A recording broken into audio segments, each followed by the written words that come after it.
Hello and welcome to WION Live Broadcast from London. I'm Ollie Barrett and these are the headlines. This cleaning procedure that's being done right now and the impact of the downed rocket has been quite severe and quite grave. WION reports from the site of an apartment block in Kiev where one person's been killed and 3 injured by a downed rocket that hit a residential apartment.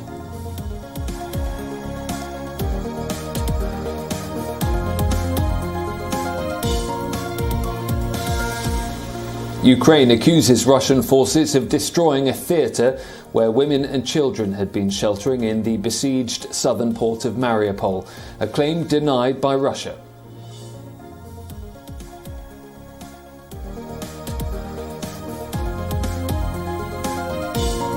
The Kremlin says Joe Biden's claim that Vladimir Putin is a war criminal is inadmissible.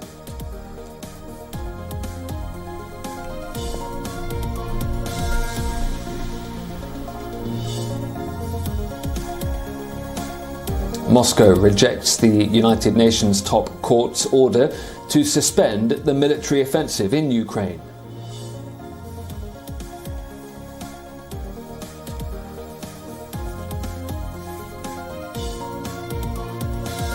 The families of 2 British Iranians speak of their relief, gratitude and joy at being reunited after the pair returned to the UK after years detained in Iran.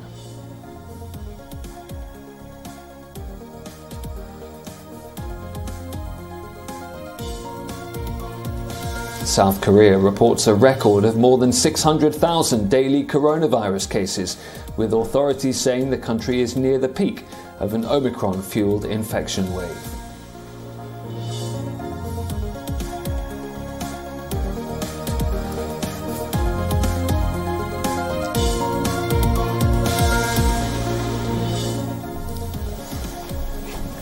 Two British Iranian nationals, Nazanin Zaghari-Ratcliffe and Anousheh Ashouri, have returned to the UK after years of detention in Iran. They've been reunited with their families at RAF Brize Norton after flying back there. Zaghari-Ratcliffe is back together with her husband and 7-year-old daughter after nearly 6 years. Nazanin, a project manager for Thomson Reuters Foundation, was arrested in Tehran on a visit to family in 2016. She was accused of plotting to overthrow Iran's government and was sentenced to 5 years in prison. She has always denied those claims. Last year, she was given an additional 12-month jail term for taking part in a rally outside the Iranian embassy in London in 2009. Anousheh Ashouri, a retired engineer from southeast London, was arrested in 2017 and jailed for 10 years on charges of spying. He also denies all charges. In January, he started a hunger strike at Tehran's Evin prison. The pair's release coincides with the British government confirming it has paid a long-standing debt to Iran over a cancelled defence contract. The order of tanks was cancelled by the UK after the 1979 Islamic Revolution.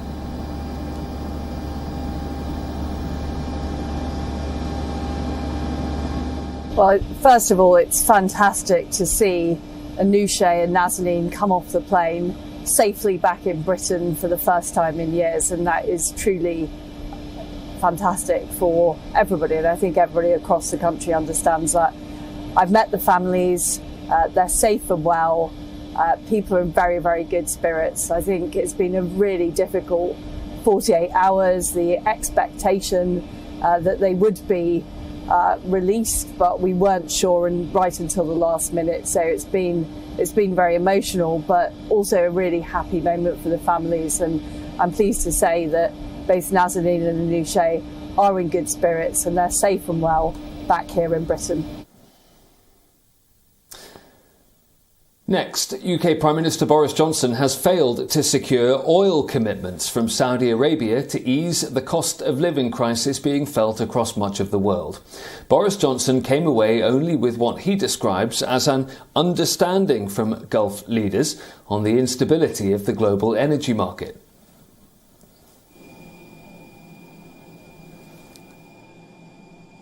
I think you need to talk to the Saudis about that, but I think there was an understanding of the need to ensure stability in global oil markets and gas markets, and the need to avoid damaging price spikes, and a strong global economy. A strong UK economy, which we've got, continuing with a strong UK economy, is very much in the interests of the oil-producing countries as well. Boris Johnson met first on his trip with the Crown Prince of the United Arab Emirates, Sheikh Mohammed bin Zayed Al Nahyan, in Abu Dhabi. The leaders discussed the Russian invasion of Ukraine, the status of the global energy markets, and spiralling prices. Then he travelled to Riyadh to meet Saudi Crown Prince Mohammed bin Salman. The British Prime Minister was given a ceremonial military welcome before a discussion on the ongoing crisis in Europe. The Saudi state news agency says the leaders did hold discussions but made no reference at all to oil markets. Boris Johnson is only the second major Western leader to visit Saudi Arabia since the killing of journalist Jamal Khashoggi in 2018. His trip also comes 4 days after Saudi Arabia executed 81 men in a single day for offences ranging from joining militant groups to holding deviant beliefs. And as Boris Johnson was meeting the Crown Prince in the capital, 3 more citizens were executed by the Saudi government on the same day. According to the United Nations, half of the recent executions are Muslims from the Shia minority who had taken part in protests calling for greater political participation a decade ago. Meanwhile, oil prices have been trading at a 14-year high of close to $130 a barrel since the Russian invasion of Ukraine. Today, the price has slid to around $100 a barrel amid continuing ceasefire talks.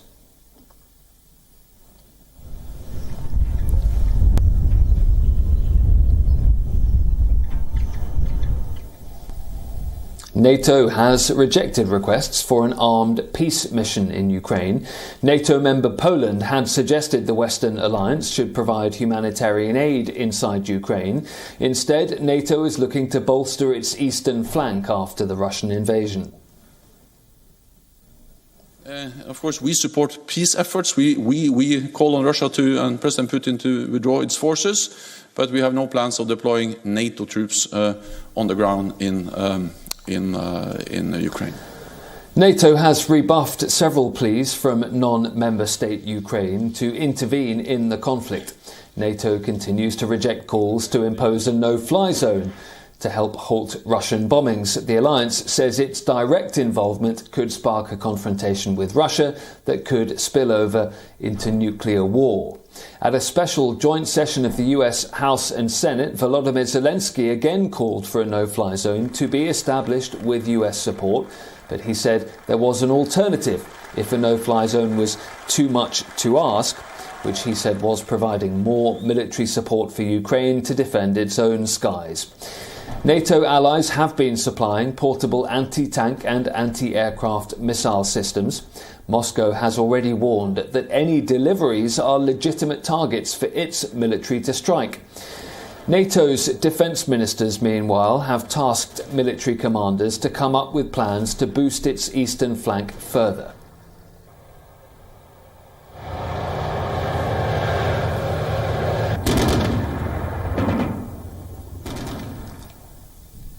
Ukraine and Russia are currently locked in negotiations. Kiev hopes they will lead to a ceasefire and peace deal, but the Kremlin is pushing for Ukraine to drop any ambitions of joining NATO. Kiev insists it needs concrete security guarantees from Russia that prevent any future attack. NATO's chief has maintained it's up to the Ukrainians to decide whether they want to aspire to NATO membership or not. Now, next week, NATO leaders will hold an emergency summit in Brussels on the Ukraine war and their response to Russia's assault.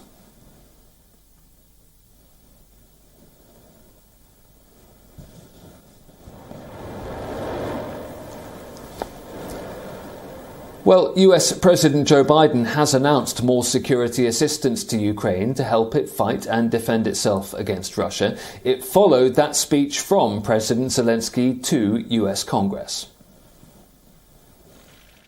U.S. President Joe Biden announced an additional $800 million in security assistance to Ukraine on Wednesday, saying that America will continue to give Ukraine weapons to fight and defend itself. It includes 800 anti-aircraft systems to make sure the Ukrainian military can continue to stop the planes and helicopters that have been attacking their people. Biden's position on a no-fly zone did not change, despite an urgent appeal by Ukrainian President Volodymyr Zelensky to the U.S. Congress. Russia has turned the Ukrainian sky into a source of death for thousands of people.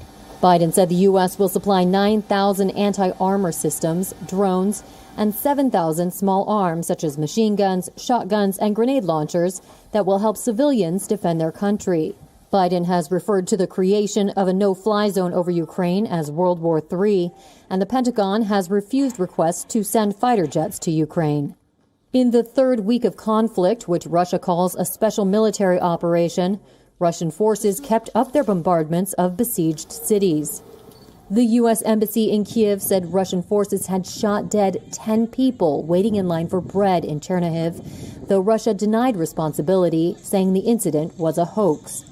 Footage broadcast on Ukrainian TV Wednesday showed bodies lying on the ground outside a building as an ambulance arrived. Local officials said Russian forces fired on a convoy of evacuees from Mariupol and bombed a theater where civilians were sheltering. The number of casualties was not yet known, and Reuters could not independently verify the information. Russia denies targeting civilians. More than 3 million refugees have now fled to neighboring countries.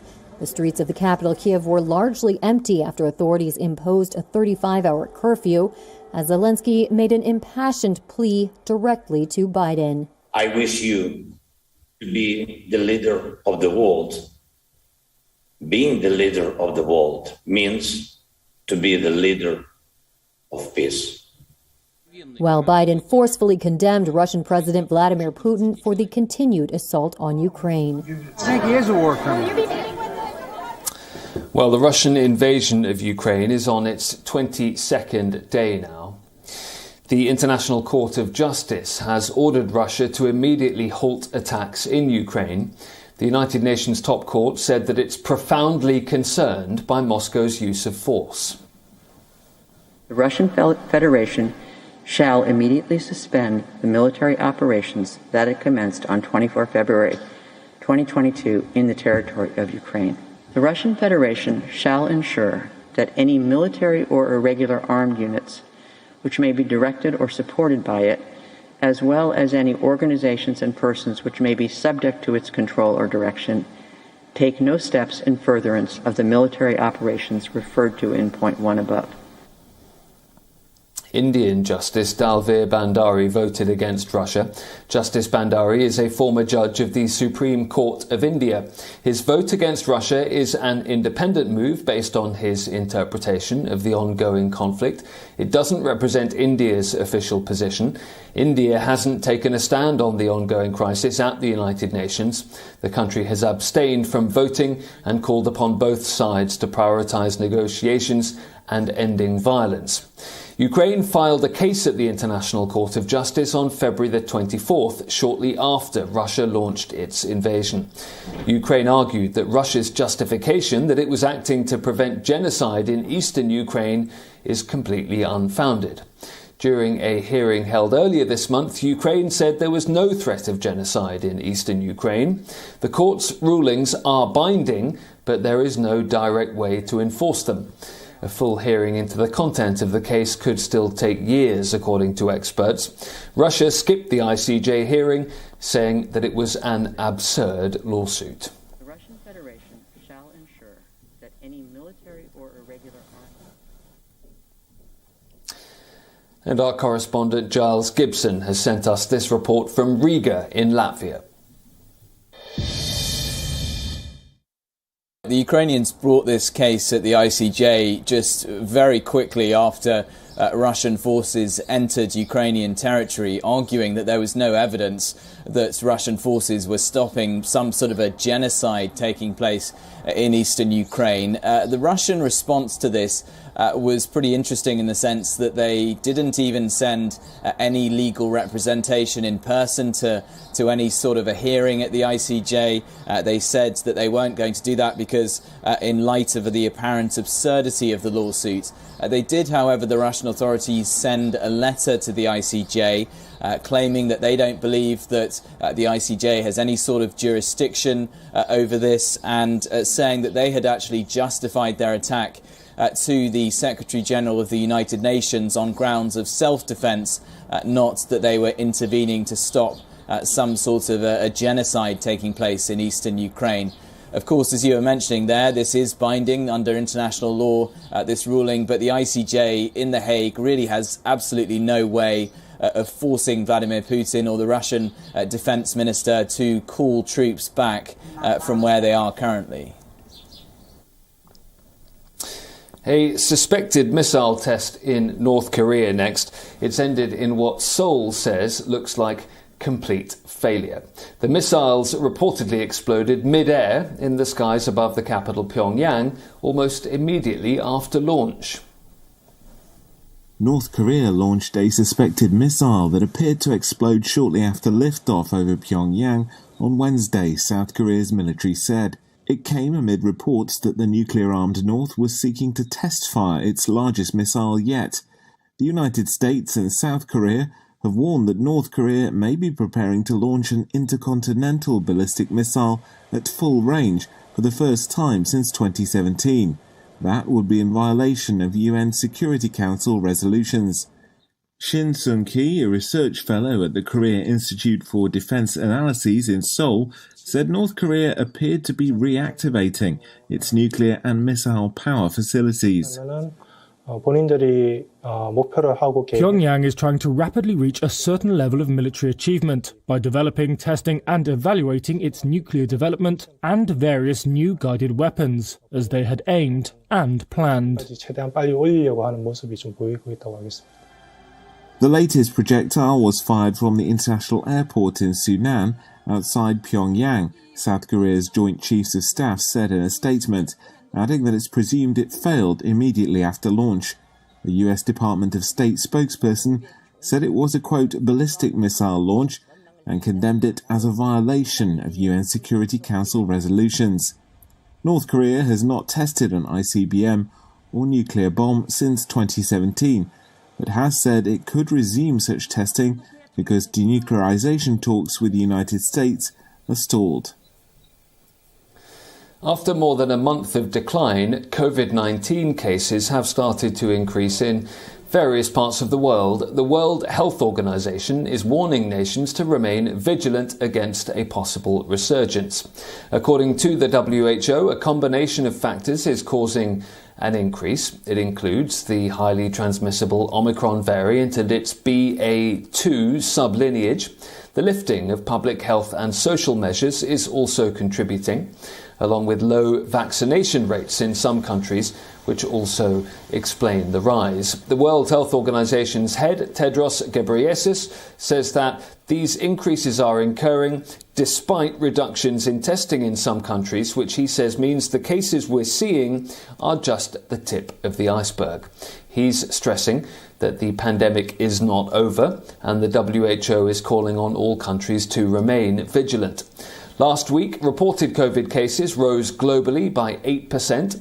More than 11 million cases with over 43,000 new deaths were registered in a week. That's the first rise since the end of January. The biggest jump was in the Western Pacific region, which includes South Korea and China. New cases shot up last week by a full 29% in that region. Africa also reported a 12% rise in new cases and 14% rise in deaths. Europe, which is heavily vaccinated in many parts, logged a 2% rise in cases, but no jump in deaths. Experts have warned that the United States could soon see a similar wave, potentially driven by BA.2. In more than 2 years, the pandemic has officially claimed over 6 million lives.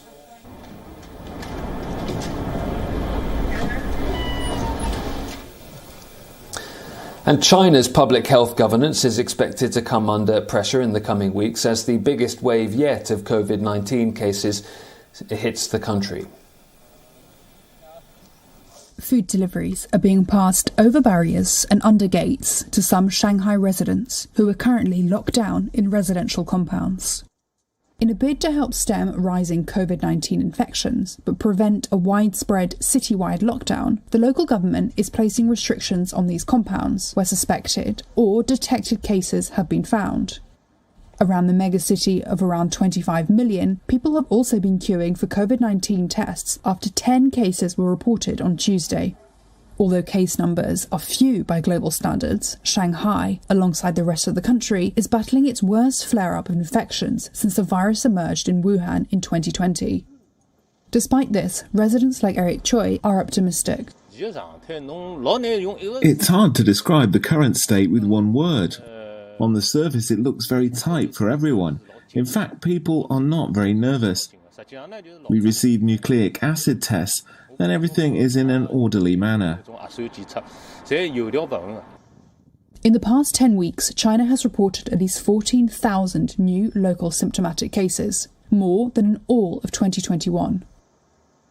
The wave is being driven by the Omicron variant and is fueling fears from experts that China's strict zero COVID policy is no longer sustainable, as parts of the country are struggling to contain cases and are scrambling to test populations and quarantine the infected.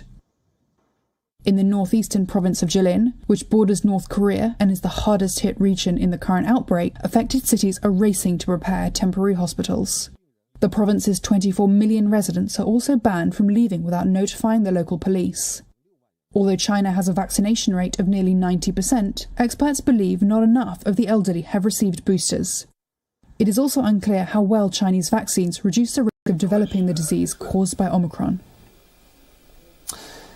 In the last 2 years, the world has also witnessed a substantial increase in the number of diabetes cases, prompting scientists to explore whether there could be a possible link between diabetes and COVID-19. We will leave you with that story for today. Thanks very much for watching as ever. I'm Ollie Barrett. Do stay tuned to WION. For the past 2 years, the world has been battling the COVID-19 pandemic. Sporadic outbreaks, mutant variants, stringent lockdowns, grief and uncertainty. But that's not all. There has also been an upswing in the number of diabetes cases being reported. 11-year-old Nolan Baltics is one of the many kids in the United States who acquired diabetes post-COVID-19. Researchers in the United States are now studying possible links between the two. In a report by the Centers for Disease Control and Prevention, researchers looked at 2 insurance databases with diabetes case records from March 2020 till June 2021. The verdict? Diabetes was found to be more common in kids who had contracted the virus. Is this a mere coincidence, or are the two related? This is exactly what scientists are seeking to clarify. The hypothesis that infection can cause diabetes is definitely not far-fetched, and historically it has been known with tuberculosis, with hepatitis C or HIV. So if a person develops diabetes during the COVID disease, it doesn't absolutely mean that the person will end up with a permanent diabetes. However, if we learn that COVID virus or SARS-CoV-2 virus damages pancreatic beta cells permanently and reduces the body's capacity to make and secrete insulin, that diabetes might be permanent. It is not uncommon for physical strain and COVID-19 to result in increased blood sugar levels. But in many cases, this spike is temporary. However, there has been a rise in the number of permanent diabetes cases.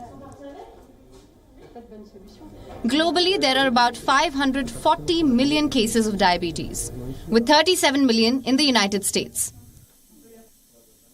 Once again, bringing to light the fact that there is still a lot more about the virus that we do not understand.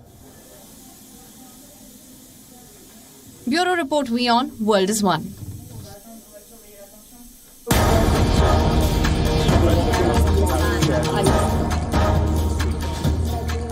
many other... This is right, Arab.